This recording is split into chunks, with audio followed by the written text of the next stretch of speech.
नमस्कार, news India देख रहे हैं आप। मैं हूं आपके साथ पूजा मोहन पांडे। बुलेटिन की शुरुआत करेंगे सीधे नीतीश कुमार के साथ। क्या कुछ कह रहे हैं, क्या कुछ समस्याएं सुन रहे हैं जनता दरबार में, देखिए। कब किया बेचारा? 21 में किया। तो जब वहां जाइए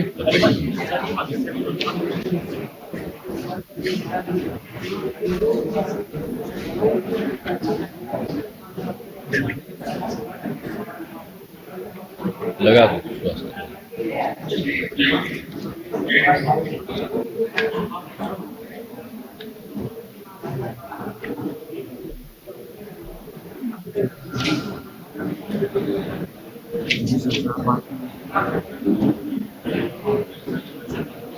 अरे मुजफ्फरपुर से गए वो सारीवान से अभी कह रहा है कि किसकी आपकी हुई है मृत्यु, किसकी हुई कोरोना से? मेरे ससुर की हुई है सर। इसके ससुर की कोरोना से मृत्यु हुई है, लेकिन अनुदान नहीं। देख लीजिए भोजपुर से आप।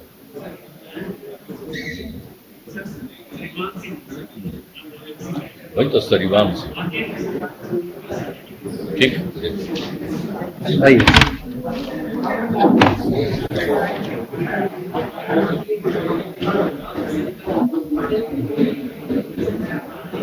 बैठिए।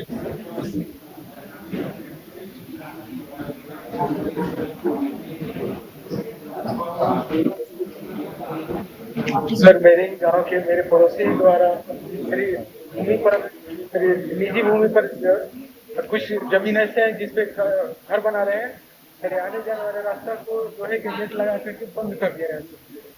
हम लोग उसके डर से घर छोड़ दिए हैं।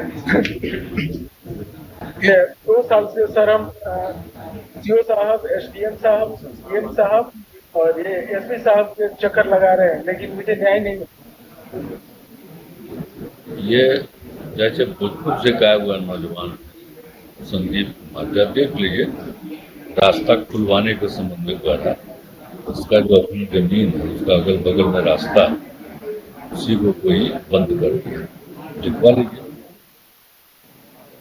तो सुशासन बाबू कर रहे थे सुनवाई, लेकिन अब रुक करेंगे काशी का। काशी से बड़ी खबर, अहम जानकारी आपको दे रहे हैं। वाराणसी में G20 समिट की बैठक जारी है। 20 सबसे बड़ी अर्थव्यवस्था वाले देशों की बैठक है। 500 से ज्यादा डिप्लोमैट्स बैठक का हिस्सा हैं। विदेश मंत्री एस जयशंकर बैठक की अगुवाई कर रहे हैं, अध्यक्षता कर रहे हैं। G20 समिट में वर्चुअली शामिल हुए हैं पीएम नरेंद्र मोदी। खुशी है, G20 के विकास का एजेंडा काशी तक पहुंचा। भारत में डिजिटलाइजेशन ने क्रांतिकारी परिवर्तन लाया है, ये कहा प्रधानमंत्री ने। आपको बता दें कि प्रधानमंत्री नरेंद्र मोदी वर्चुअली इस कार्यक्रम के साथ में जुड़े थे और उन्होंने संबोधित करते हुए कहा कि काशी ज्ञान का केंद्र बन गया है।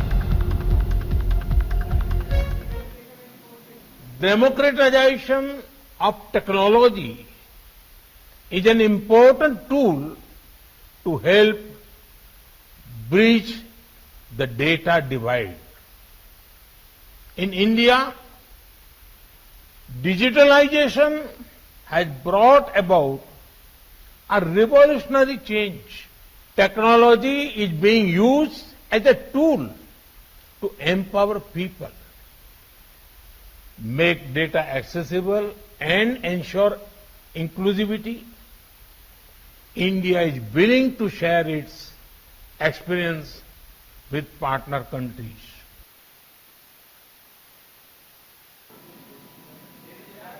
तो इंटेलिजेंस को लेकर के बोलते नजर आए प्रधानमंत्री। उन्होंने साफ तौर पर कहा है कि भारत को हर्ष और गौरव है। तस्वीरें दिखा रहे हैं, लाइव तस्वीरें आपकी टीवी स्क्रीन पर। प्रियंका गांधी जबलपुर पहुंच चुकी हैं। बड़ी खबर, अहम जानकारी, अहम तस्वीरें, एक्सक्लूसिव तस्वीरें। आज जबलपुर में प्रियंका गांधी चुनावी रैली करेंगी, यहां से शंखनाद कर रही हैं कांग्रेस के चुनाव अभियान का। कमलनाथ उनके साथ में मौजूद है। देखिए, नर्मदा पूजा का कार्यक्रम है और देखिए रैली में भी आपको नजर आएगा बजरंग बली। रैली में, कांग्रेस की रैली में बजरंग बली नजर आ रहे हैं और जगह जगह सजावट के दौरान भी आपको कहीं पर हनुमान जी की गदा नजर आ जाएगी, कहीं स्वयं हनुमान जी नजर आ जाएंगे। यानी कि सीधे तौर पर कांग्रेस ने ठाना है सॉफ्ट हिंदुत्व की राह पर जाना है। अतिथिगणों के द्वारा मां रीवा को तस्वीरें देखिए, अर्पण होगा, दुग्धाभिषेक नर्मदा पूजा के लिए तैयारी। एक्सक्लूसिव तस्वीरें आपको दिखा रहे हैं हमारे और ये तस्वीरें जिनका जिक्र आपसे अभी न्यूज इंडिया ने किया कि जगह जगह हनुमान जी की गदा लगाई गई है पूजन अर्चन मां रीवा का दुग्धार्पण संपन्न कराएंगे। और ये हनुमान जी की गदा नहीं, कर्नाटक की जीत का प्रचार है। यह महासंकल्प कांग्रेस की विजय के लिए सर्व कार्यों के सिद्ध करने शंखनाद के साथ प्रचार 2024 के लिए। हमारे पूर्व वित्त मंत्री क्षेत्र के विधायक और देखिए किस तरीके से प्रियंका गांधी, कमलनाथ और उनके साथ में तमाम वरिष्ठ कांग्रेसी नेता और पीछे बजरंगबली विराजमान है। ये संदेश अपने आप में इस बात को मुखरता के साथ में प्रचारित करने के लिए काफी कि कांग्रेस किस राह पर चल पड़ी है अब। और बीजेपी को भी जरूर खुशी होती होगी कि कुछ सिखाया या नहीं सिखाया, राजनीति जरूर सिखा दी है। जबलपुर में प्रियंका गांधी की चुनावी रैली अब से कुछ देर के बाद, नर्मदा पूजा के बाद वो जनसभा को संबोधित भी करती नजर आएंगी। सिद्धियों को प्रदान करने वाले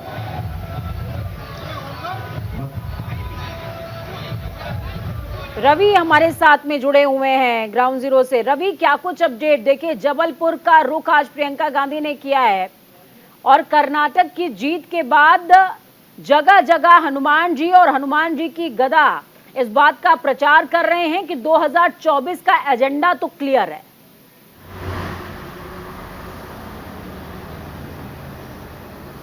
पूजा, देखिए आपको पिछले विधानसभा चुनाव याद करना पड़ेगा मध्य प्रदेश का, क्योंकि हनुमान भक्त कहते हैं कमलनाथ अपने आप को। पिछले विधानसभा चुनाव में भी जगह जगह पर हनुमान जी का गदा और बजरंगबली का जिक्र जो है कमलनाथ के द्वारा किया जा रहा था, तो इस बार भी ऐसा हो रहा है। अलग इस बात की चर्चा होनी चाहिए कि तकरीबन 5 महीना पहले जो है विधानसभा चुनाव का आगाज कांग्रेस पार्टी कर रही है। अमूमन ऐसा देखने को नहीं मिलता है।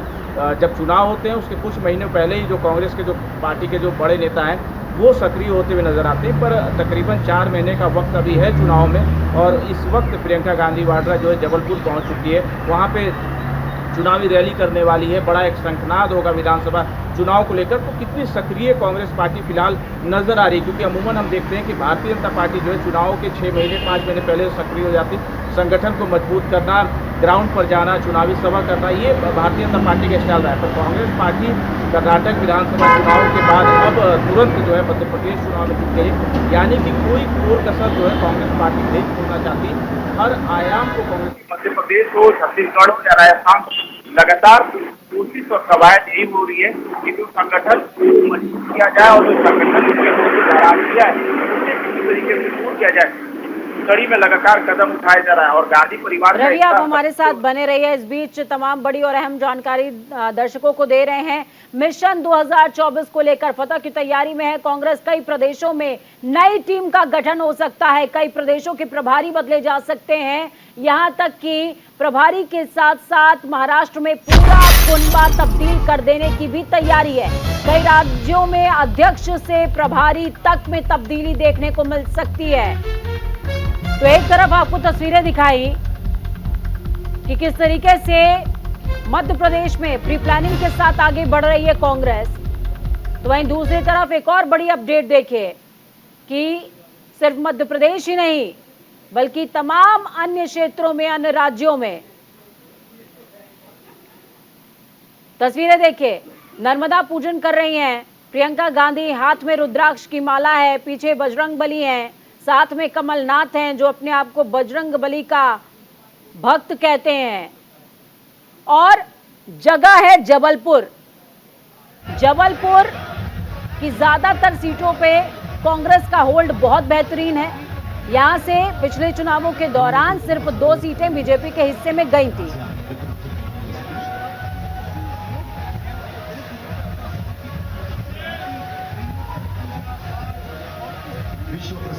तो बेहद खास हो जाती हैं ये तस्वीरें ऐसे मौके पर जब कांग्रेस को रूट लेवल पर कहा जाता है कि वो तैयारियों से भागती है या ग्रास रूट लेवल पर काम नहीं करना चाहती।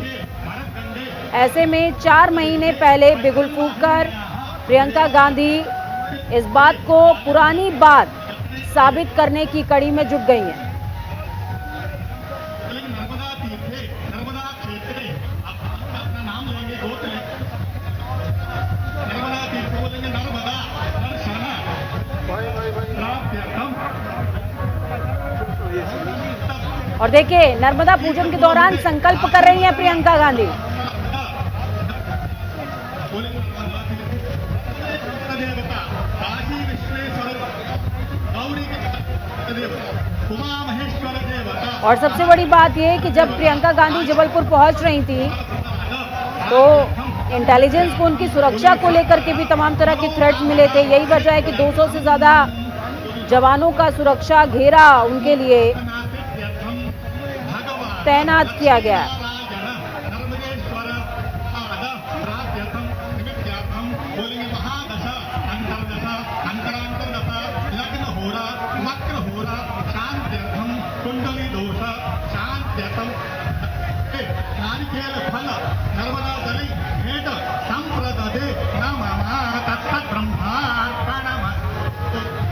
ये रैली जबलपुर के महाकौशल में हो रही है।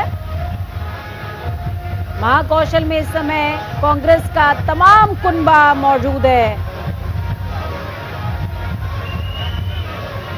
आपके के लिए हमारे अतिथिगण बाकी सभी लोग वहां से दूर हो जाएं।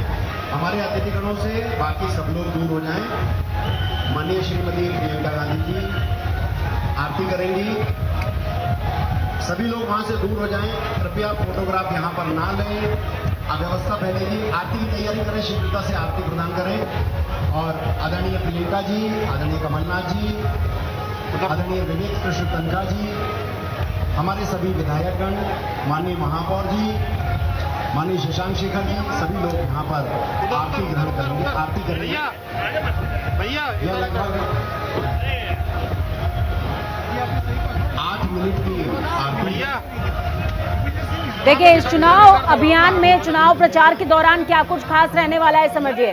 कर्नाटक में 5 गारंटी के साथ उतरी थी कांग्रेस और वहां पर फतेह हासिल करी थी।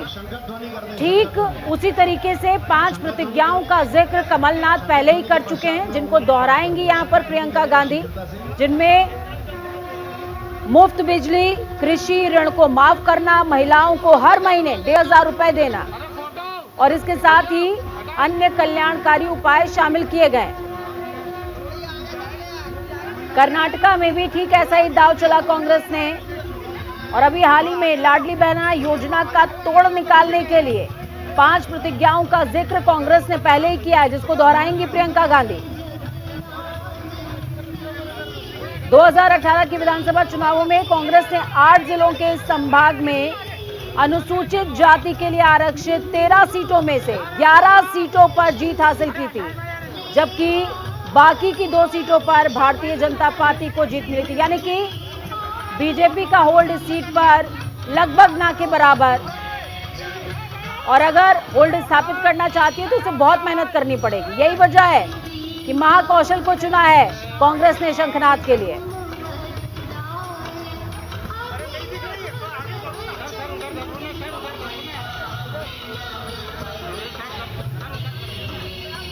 और जब आप जबलपुर का जिक्र करेंगे, जबलपुर की भौगोलिक स्थिति और जिस तरह का वहां का सियासी समीकरण रहा है, जबलपुर की जनता अपने आप को हमेशा से ही बीजेपी पार्टी की ओर से उपेक्षित महसूस करती आई है। उस उपेक्षा को, उस गुस्से को कुरेदने का काम भी कांग्रेस यहां से करेगी, क्योंकि जो चिंगारी फूटेगी वो ज्वाला में तब्दील होगी। इस बात की आशंका कांग्रेस को शुरुआत से ही है। यह आशंका, ये संभावना क्या वाकई धरातल पर पेड़ बनकर तब्दील हो पाएगी, ये देखने वाली बात होगी। लेकिन हाँ, आरंभ अच्छा है।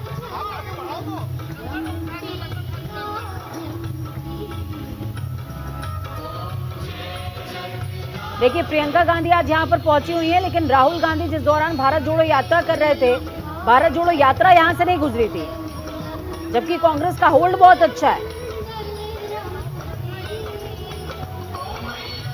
विवेक तनखा ने हाल ही में इस बात को दोहराया जब वो कांग्रेस के इस चुनाव प्रचार अभियान का जिक्र कर रहे थे। उन्होंने कहा प्रियंका गांधी मध्य प्रदेश की जीत में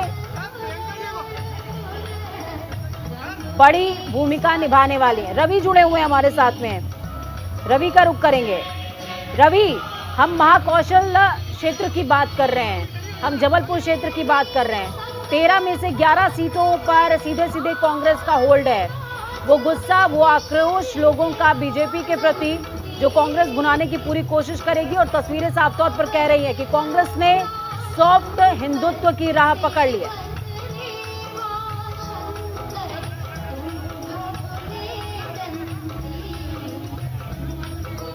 रवि जुड़े हो हमारे साथ में, लगता है और मनोबल भी बढ़ जाता है, चाहे कोई भी राजनीतिक दल हो। जब आप चुनाव बड़े प्रदेशों में का अगर आप जीतते हैं तो मनोबल भी बढ़ता है। और देखिए कर्नाटक जीत के बाद और वहां पर भी बजरंग बली का जिस तरीके से लगातार जिक्र हो रहा था, बजरंग दल और बजरंग बली को किस तरीके से कांग्रेस पार्टी ने बताया कि बजरंग दल और बजरंग बली में बहुत अंतर है, बजरंग दल बजरंग बली को किसी तरह से रिप्रेजेंट नहीं करता है। तो एक अंतर बताने का कांग्रेस पार्टी ने कोशिश किया और जीत भी हासिल हुई। तो सॉफ्ट हिंदुत्व की राह पर कांग्रेस पार्टी अब धीरे धीरे चल रही है। लोकसभा चुनाव की भी तैयारियां शुरू हो चुकी है। इसकी तैयारी देखिए मध्य प्रदेश से हो चुकी है। ना सिर्फ विधानसभा चुनाव की तैयारी है, ये लोकसभा चुनाव की भी तैयारी है, क्योंकि कुछ ही महीनों के बाद विधानसभा के तुरंत बाद लोकसभा चुनाव में जाना है। तो तैयारियां जो है कांग्रेस पार्टी की तरफ से शुरू कर दी गई। और जबलपुर खासतौर पर इसलिए चुना गया है क्योंकि जबलपुर देश का केंद्र बिंदु भी माना जाता है। और ये भी कयास लगाए जा रहे थे कि गांधी परिवार से प्रियंका गांधी वाड्रा भी लोकसभा चुनाव जबलपुर से लड़ सकती है। एक मांग कांग्रेस पार्टी के जो मध्य प्रदेश इकाई के जो तमाम बड़े नेता हैं, वो मांग उठी थी कि प्रियंका गांधी को यहाँ आना चाहिए लोकसभा चुनाव के लिए। पर अब देखना ये होगा कि लोकसभा चुनाव के दौरान क्या होता है।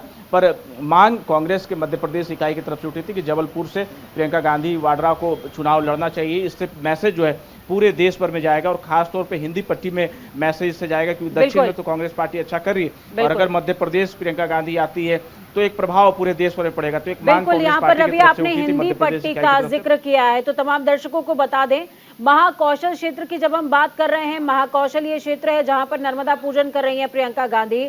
ये क्षेत्र विंध्य और बुंदेलखंड क्षेत्र को भी टच करता है, यानी कि 2024 को अगर आप कांग्रेस की 2024 के प्लान को देखेंगे तो उसको भी सशक्त करता है ये क्षेत्र। महाकौशल क्षेत्र से विंध्य को भी मजबूती मिलेगी, बुंदेलखंड क्षेत्र को भी मजबूती मिलेगी।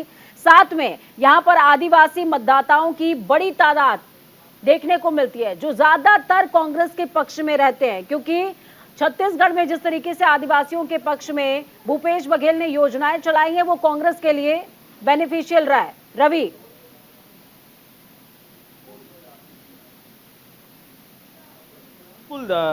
बिल्कुल देखिए जो योजनाएं चलाई जा रही है प्रदेश की, और खासतौर पे देखिए कर्नाटक के बाद जिस तरीके से वहां पर वादे किए गए थे और वादे एक एक करके पूरा किया जा रहा है। गांधी परिवार की तरफ से राहुल गांधी लगातार ट्वीट कर रहे हैं और ये कह रहे हैं कि जो हमने वादा किया वो एक एक करके हम पूरा कर रहे हैं, चाहे महिलाओं को बस में फ्री सेवा की बात हो या फिर आर्थिक पैसा देने की बात हो, आर्थिक मामला हो, तो एक एक करके वो योजनाएं बताए जा रहे हैं। छत्तीसगढ़ की जो योजनाएं चल रही है, चाहे वो गोधन योजना हो, उसका भी जिक्र मध्य प्रदेश में आपको नजर आएगा कि गांधी परिवार की तरफ से किया गया था। और प्रियंका गांधी भी आज ऐलान करेंगी, कमलनाथ पहले ही ऐलान कर चुके हैं कि सरकार में अगर आएंगे तो क्या क्या जनता के लिए वो सुविधाएं देने वाले हैं, किन योजनाओं को आगे बढ़ाने वाले हैं। तो इस तरह की योजनाओं का जिक्र कमलनाथ कर चुके हैं और प्रियंका गांधी वाड्रा भी आपको नजर आएंगी वो तमाम योजनाओं का जिक्र करते हुए। और जिन राज्यों में मौजूदा कांग्रेस की सरकार है, चाहे हिमाचल प्रदेश का बात हो जो वहाँ पर जिक्र किया गया था कि ओल्ड पेंशन स्कीम को लागू करेंगे, उसका भी मध्य प्रदेश में जिक्र करते हुए नजर आएंगी प्रियंका गांधी वाड्रा कि हमने जो वादा किया था, जिन राज्यों में हमारी सरकार बनी उन तमाम वादों को हमने पूरा करने का काम किया है और उस और मध्य प्रदेश में भी हम आगे बढ़ेंगे अगर हमें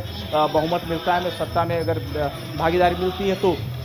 और एक बात बिल्कुल स्पष्ट है, चाहे नर्मदा की पूजा करने की बात हो, वहाँ पर हनुमान जी का जिक्र हो, ये साफ हो गया है कि कांग्रेस पार्टी जो है ये पूरा विधानसभा चुनाव हो, चाहे राजस्थान का हो, छत्तीसगढ़ हो, मध्य प्रदेश हो या उसके बाद लोकसभा चुनाव, सॉफ्ट हिंदुत्व पर ही कांग्रेस पार्टी जाने वाली है। और कांग्रेस के जो एक धड़ा है उसको ऐसा लगता है कि इससे फ़ायदा उन्हें मिलने लगा है और जनता कांग्रेस की ओर देखने लगी है। तो इस बात का जिक्र और चित्रों के माध्यम से कांग्रेस पार्टी की तरफ से दर्शाया जा रहा है, चाहे वो बजरंग बली हो या फिर कर्नाटक में बजरंग बली का जिक्र करना हो, छत्तीसगढ़ में भी आप देखेंगे वहाँ के भी नेता जो है बजरंग बली का जिक्र करने लगे हैं। और मध्य प्रदेश में खासतौर पे जो वहाँ के विधायक हैं वो भी कहने मध्य प्रदेश में बजरंग बली का जिक्र पिछले 1 महीने से लगातार वहाँ पर किया जा रहा है। और कमलनाथ ऐसे भी हनुमान भक्त माने जाते हैं। तो पिछले विधानसभा चुनाव में भी बजरंगबली का गदा हो या फिर उनका जिक्र हो, लगातार कमलनाथ के द्वारा किया जा रहा था। और इस विधानसभा चुनाव में भी अब से तैयारियां शुरू हो चुकी है और 4 महीने पहले विधानसभा चुनाव की तैयारी करने का मतलब स्पष्ट है कि संगठन की जो कमजोरी है उसे भी दूर करने की कोशिश होगी, कि संगठन में जो कमजोरी है, जो ग्राउंड पर जो संगठन के जो नेता हैं उन्हें किस तरीके से सक्रिय किया जाए। हालांकि मध्य प्रदेश में नाराजगी उतनी ज़्यादा नहीं है, चाहे कमलनाथ का खेमा हो या फिर दिग्विजय सिंह का खेमा हो, तो नाराजगी वहां पर उतनी ज्यादा नहीं है जितना और प्रदेशों में है। जैसा राजस्थान में हम देखते हैं। रवि, देखिए 2018 का जिक्र लाजिम हो जाता है। 2018 में जिस तरीके से कांग्रेस की जीत हुई और कांग्रेस की जीत के बाद 2020 में ज्योतिरादित्य सिंधिया के बीजेपी में शिफ्ट हो जाने के बाद सरकार में कॉम्प्लिकेशंस आ गई थी। बहुत शुक्रिया रवि हमारे साथ जुड़ने के लिए, अहम जानकारी साझा करने के लिए। तो बड़ी खबर, अहम जानकारी आपको दे रहे हैं। चक्रवाती तूफान बिपरजॉय से जुड़ी हुई बड़ी खबर, अहम जानकारी दे रहे हैं। बिपरजॉय पर बैठक चल रही है, पीएम मोदी करेंगे बिपरजॉय पर बैठक। दोपहर को 1 बजे बुलाई गई है बैठक। आपको बता दें कि जो निचले क्षेत्र हैं वहां से 1,500 से ज्यादा लोगों को शिफ्ट किया जा चुका है। 15 जून तक तटीय क्षेत्रों में मछुआरों के जाने पर बैन है और लोगों को शिफ्ट करने की कवायद बदस्तूर चल रही है, क्योंकि बिपरजॉय तूफान के आने के बाद ये माना जा रहा है कि जो भी एसेंशियल सर्विसेज हैं वो प्रभावित होंगी। यही वजह है कि दोपहर को 1 बजे प्रधानमंत्री ने बिपरजॉय को लेकर एक बैठक भी बुलाई है।